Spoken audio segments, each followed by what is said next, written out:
We have another update on the Subnautica 2 drama. This just keeps on giving. And we now know that Krafton was telling the truth. Someone leaked some internal milestone review documents, and Krafton has confirmed that these are indeed real. So we hop over here, and we see the first one. This is what was in the early access, or would be in the early access. As we can see, it's not a lot. Krafton claimed that based on internal playtests that they wanted to delay the game before the 3 were fired because there just wasn't enough content in there to be satisfying. The early access would have came with the intro biome, then the first region. We don't really know how big either are going to be. The intro region for Subnautica Below Zero was quite small. It was decent size for the first game, but we really don't know how big that's going to be in the first region.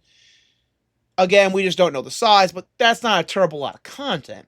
It has 12 creatures, 2 leviathans. We've seen the giant kraken-like one in the last trailer. 20 tools and equipment. Now, if this game's more complex, it might have like layered equipment. So you could have like a helmet, you could have fins, you could have a suit to deal with various conditions. So 20 might not be that impressive, but right now it is a bit more than the first game. 2 adaptation systems, 2 submersibles, survival mode, single player and co-op mode, cross progression, and chapter 1. For the completed game, there will be 6 regions are planned. The second region is largely complete. The game will get 8 more creatures, 2 more leviathans, 5 biomods, manning and automation, farming systems. Mining automation is really popular right now. Approximately 16 hours of core gameplay. I'm guessing that refers to just following the story. 30 hours of sandbox gameplay. I don't know if that's in addition, like if you do everything that's 30 hours, or if that's 30 hours if you just enjoy exploring on top of the core narrative. But we all know that a lot of times these estimates are greatly exaggerated. It did not take long if you want to speed run or just do the main story in Subnautica 1 very quickly without just enjoying the ambiance, exploration, and extra stuff. It'll have online account integration, Chapter 2 and Chapter 3. Now we hop down here to the second one, and we find out that this game's been basically stagnating for 2 years. Now remember, Krafton said that the leads were not doing their job, and that led to significant content delays. Well, the target content in 2023 was the Coral Gardens, 3 main points of interest, the Void Zone, the Kelp Forest, and the Vet Hive. In 2023, 4 areas were supposed to be done. 2 types of Leviathan, 20 type creatures, character selection, up to 4 characters for light customization, 20 types of biomods, an ecosystem restoration system, which was later renamed to Blight. Tools and equipment, 10 to 20 types, 3 types of vehicles, the Wakemaker, the Tadpole, and the Trident, 20 plus base building parts, furniture. The game modes are, as we know, creative, survival, custom, dedicated server for multiplayer, crossplay, and progression cloud, PC only, early access. So they were targeting early access in 2023 originally. 2 chapters implemented, 13 to 16 hours of gameplay. So we flash forward to 2024. The Coral Gardens with 4 points of interest, sparse plains formerly the Void Zone, and the Kelp Forest. We're down to 3 zones. 2 types of Leviathans, 20 creatures, character customization remains the same. All this stuff here basically remain the same. We're down to a 10 plus tools and equipment, 2 types of vehicles. They lost 1, 20 base building parts and furniture. Game modes, survival, creative, player-to-player multiplayer, cross-play, progression cloud, PC, Xbox, early access. 2 chapters implemented, 13 to 16 hours of gameplay. And now we hit this year. The Coral Gardens and the Sparse Plains. Only 2 zones done. 1 type of Leviathan plus 2 in the content preview phase. We're going to get 2 more in addition to the one we saw in the trailer. 12 types of creatures, fish, character selection, 4 characters, 2 types of adaptation, 2 types of gen modification, blight, tools and equipment, 14 types of vehicles, wakemaker and tadpole, 56 types of base building parts, furniture, 7 types of pre-orderable furniture items, game modes remain the same, and only 1 chapter with 8 to 10 hours of gameplay. I'm going to say again, that is being generous. Based on the size of the content available for exploration, I'm going to say it's probably around 2 to 4 hours of content. 8 to 10 if you really just want to dive into everything, take your time, and enjoy the ambience. Me, I'd probably get the 8 to 10. You guys, if you've watched my streams, and you know I have this obsessive compulsive issue with doing everything. Now, compared to 2023, there are 2 biomes removed.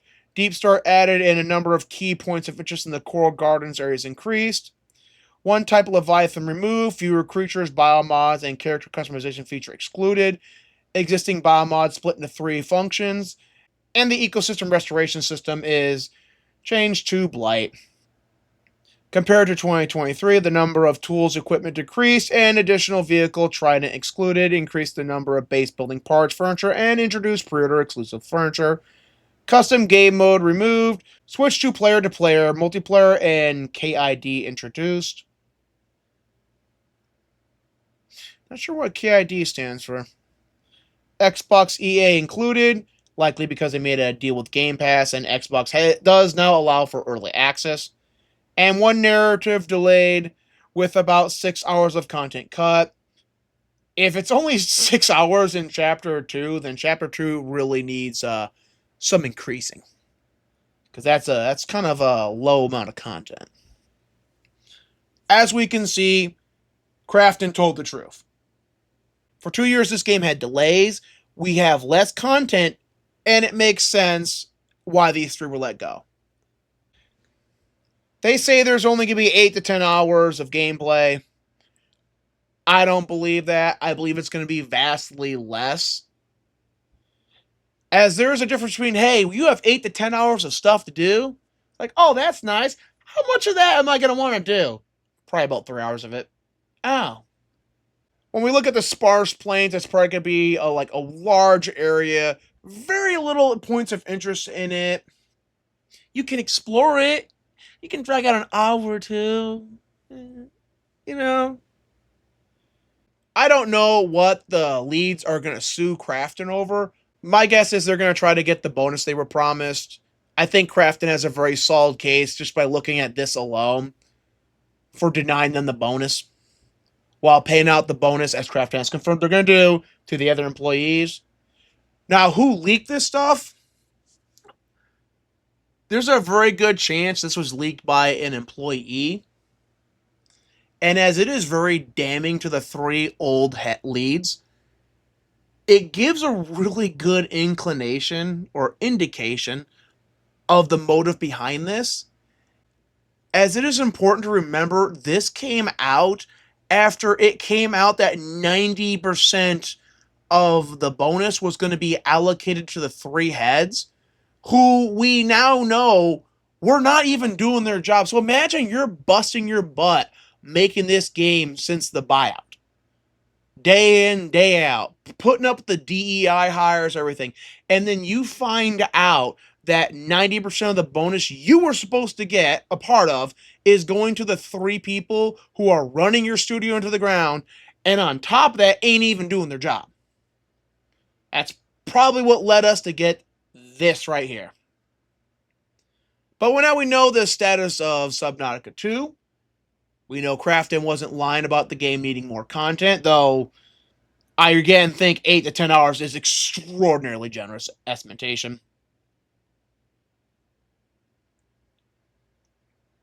And we're only left to see if the 3 leads are going to pull some kind of 10th, 11th hour revelation that will totally exonerate them and prove that they were the good guys in this all along. But at this point in time, I don't see it happening.